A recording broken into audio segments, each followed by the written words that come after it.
అందరికీ నమస్కారం తెలియజేస్తూ జనసేన అధ్యక్షులు పవన్ కళ్యాణ్ గారిని చెప్పుకునే వాళ్ళం. ఈరోజు డిప్యూటీ సీఎం ఆఫ్ ఆంధ్రప్రదేశ్, అలాగే మినిస్టర్స్ ఆఫ్ ఆంధ్రప్రదేశ్ అని చెప్పుకోవడం చాలా గర్వకారంగా ఉంది. ఈరోజు ఎంతో సంతోషకరం. ఎందుకంటే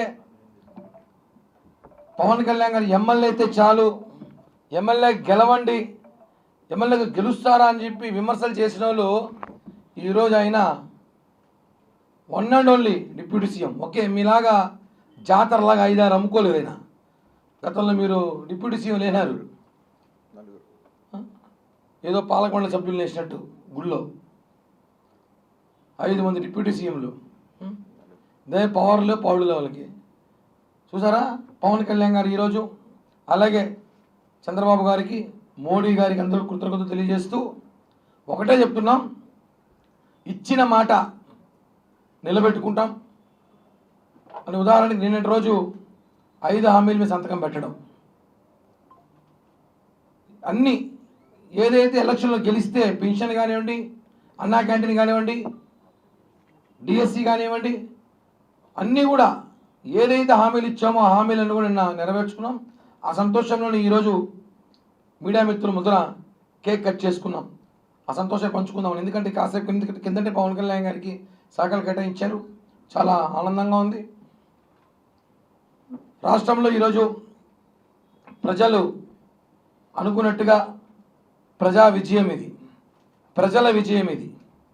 మనం చూసుంటాం. ఈరోజు మాజీ ముఖ్యమంత్రి ఆయన ఇప్పుడు కూడా ప్యాలెస్ నుంచి బయట రాకుండా తాడేపల్లి ప్యాలెస్ నుంచి ఏం మాట్లాడుతున్నాడంటే ఈవీఎంలో ఏమో జరిగిందంట. సరే, 150 సీట్లు వచ్చినప్పుడు అప్పుడు కూడా ఈవీఎం జరిగిందా? మేము అడుగుతున్నాం. ఈరోజు మాకు ఈవీఎంలో ఏమో జరిగిందంటారు. ఈవీఎం పైన దేశవ్యాప్తంగా చర్చ జరగాలంట. 150 సీట్లు వచ్చినప్పుడు మేము చర్చ జరుగుంటే అప్పుడు ప్రజలు తీర్పు ఇచ్చినారు, ఆశీర్వదించినారు, అవకాశం ఇచ్చినారు. నువ్వు ఇంటికే పరిమితమైనావు, బయటికి రాకుండా పబ్జీ ఆడుకుంటూ జీవితం గడిపోయినావు. మేము ప్రజల్లోకి వచ్చినాం, పోరాటం చేసినాం, నిలబడినాం, హామీలు ఇచ్చినాం, గెలిచాం, చూపించాం. ఒకటే ఈరోజు చాలా సంతోషంగా ఉంది పవన్ కళ్యాణ్ గారిని డిప్యూటీ సీఎంగా చూడడం. రాబోయే రోజుల్లో ఆయన ఉన్నత స్థాయిలో కూడా చూడబోతాం. మేము ఖచ్చితంగా ఆయనని మేము మా కోరికలు ఏదైతే చూడాలనుకుంటున్నామో ఆ కోరిక కూడా నెరవేరుస్తాం. మనం గతంలో కూడా చూస్తుంటాం, కేసీఆర్ మంత్రిగా ఉండే ముఖ్యమంత్రి అయ్యారు. మనందరం అబ్జర్వ్ చేసుకోవాలి. చాలామంది ఏంది ఉప ముఖ్యమంత్రి అని మాట్లాడారు, 2-3 కూడా. కేసీఆర్ కూడా గతంలో మంత్రిగా ఉండి ఈరోజు రాష్ట్రంలో 10 ఏళ్ళు ముఖ్యమంత్రిగా ఉన్నాడు. రేవంత్ రెడ్డి కూడా మంత్రిగా ఉండి ఈరోజు ముఖ్యమంత్రి అయ్యారు. చంద్రబాబు గారు కూడా గతంలో ఎన్టీఆర్ హయాంలో ఉన్నారు, మంత్రిగా ఉండి ముఖ్యమంత్రి చాలామంది ఉన్నారు. ఈ తెలుగు రాష్ట్రాలే కాకుండా తమిళనాడు, కర్ణాటకలో కూడా. ఒకటి గుర్తుపెట్టుకోవాలి, వైసీపీ నాయకులు నాకైతే ఈ రోజుతో 10 రోజుల్లో కనిపించి పాపం ఎవరు కనిపించట్లేదు, ఒకరు కూడా మాట్లాడతారేమో అనేసి. తిరుపతి నుంచి ఎక్కడ కూడా ఓటమి భయం, మీరు ఓడిపోయారని తెలిసి ఈరోజు ఈవీఎంలో మ్యాజిక్ జరిగింది. మళ్ళీ ఓదార్చా అంటే ఆయన ఇంటికి వచ్చి అందరినీ, ఎవరినో ఫస్ట్ ఆయన ఓదార్చాలి. అందరం మనందరం ఫస్ట్ మనంతా వెళ్ళి ప్రజా ఓదార్పు యాత్ర అని చెప్పి జగన్ నిద్రపోవట్లేదైనా ఆయన ఓదార్తాం. మళ్ళీ ఆయన మళ్ళీ దెబ్బలు తినాలి, కొట్టారంట, ఏదో దాడులు చేసినారంట, రకరకాల విమర్శలు చేస్తారు. ఆయన ఓదార్చాల్సిన అవసరం ఉంది. ఒక్కరిని వదిలిపెట్టే ప్రసక్తి అయితే లేదు.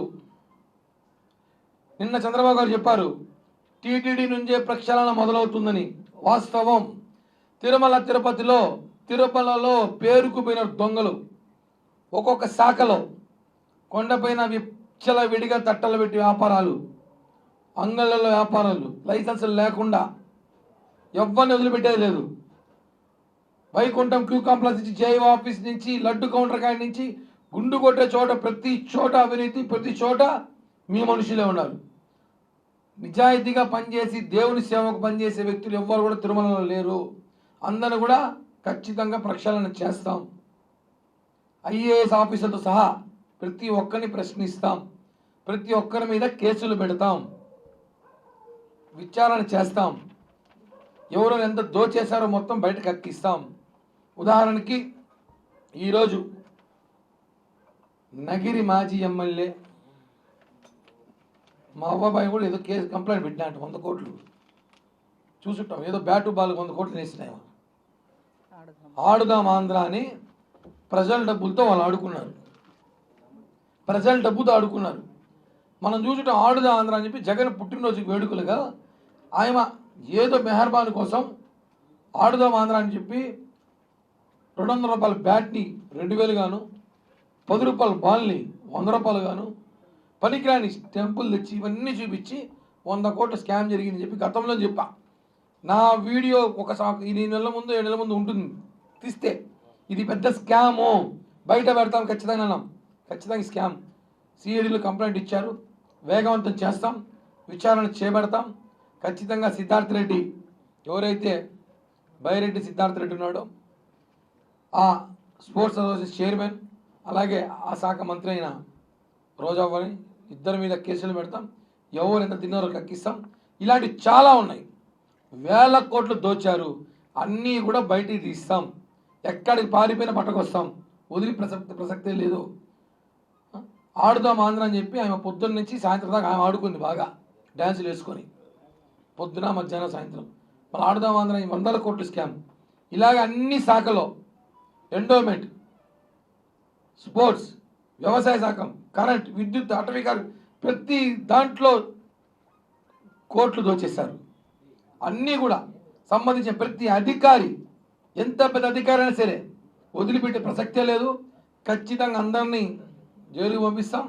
ఎందుకంటే మీరు తినింది ప్రజల డబ్బు, తిరుమలలో తినింది దేవుని డబ్బు, ఏది వదిలిపెట్టే ప్రసక్తి లేదని చెప్పి తెలియజేస్తూ మరొకసారి మా అధినేత, మా డిప్యూటీ సీఎం, ఈ రాష్ట్రానికి దిక్సూచిన ఏకైక నాయకుడు పవన్ కళ్యాణ్ గారికి హృదయపూర్వక శుభాకాంక్షలు తెలియజేస్తూ, ఇక్కడ మా అందరి తరపున తిరుపతి జనసేన పార్టీ తరపున ఆయన శుభాకాంక్షలు తెలియజేస్తూ, తీసుకున్న మినిస్టర్లు ఏదైతే శాఖలు తీసుకున్నారో దానికి పూర్తి న్యాయం ఆయన చేస్తారో మాకందరికీ తెలుసు.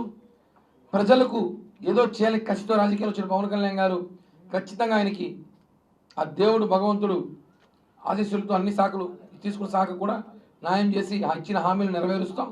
అలాగే పిఎస్సి చైర్మన్ మనోహర్ గారికి కూడా శుభాకాంక్షలు. అలాగే కందుల దుర్గేష్ టూరిజం శాఖ మంత్రి, ఆయనకి కూడా శుభాకాంక్షలు తెలియజేస్తూ, తీసుకున్న ముగ్గురు కూడా ఈ రాష్ట్రంలో అనేక శాఖల్లో కీలక మార్పు తీసుకురావడానికి ప్రయత్నిస్తారని చెప్పి కూడా తెలియజేస్తూ, జై హింద్, జై జనసేన.